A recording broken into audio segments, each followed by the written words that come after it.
কোনোভাবেই নিয়ন্ত্রণে আনা যাচ্ছে না চালের দর। সরবরাহ ঠিক থাকলেও সপ্তাহের ব্যবধানে কেজিতে বেড়েছে 4 থেকে 5 টাকা, কেজিতে 20 থেকে 30 টাকা বেড়েছে সব ধরনের মুরগির দামও। সরবরাহ স্বাভাবিক থাকায় দাম কমেছে মাছ ও সবজির। আলুও দাম কমে বিক্রি হচ্ছে 50 টাকায়। ভোজ্য তেলের দাম বাড়ার পরে কিছুটা বেড়েছে সরবরাহ।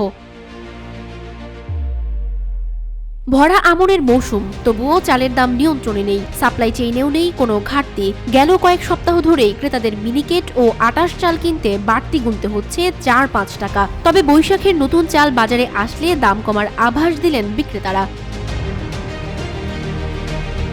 অনেকদিন স্থিতিশীল থাকার পর হঠাৎ অস্থির মুরগির বাজার। ব্রয়লার ও সোনালী মুরগি কিনতে হচ্ছে 20 থেকে 30 টাকা। বিক্রেতাদের অজুহাত সরবরাহ ঘাটতি। কমেছে বেশিরভাগ সবজির দর। নতুন করে কেজিতে কমেছে 10 থেকে 15 টাকা করে। বাজারে সরবরাহ বেড়েছে নতুন আলুর। খালবিলের পানি শুকাতে শুরু করায় বাজারে দেখা মিলছে দেশি মাছের। কই, গজার, শিং মাছের পসরা সাজিয়েছেন ক্রেতারা। বলছেন এসব মাছের দাম কেজিতে কমেছে 1.5 থেকে 200 টাকা। তবে বিক্রেতারা তা মানতে নারাজ। দাম বাড়ার পর সরবরাহ বেড়েছে ভোজ্য তেলের। পলিথিনের ব্যবহার কমাতে বাজারে অভিযান অব্যাহত চালিয়ে যাচ্ছে সরকারের সংশ্লিষ্ট সংস্থাগুলো।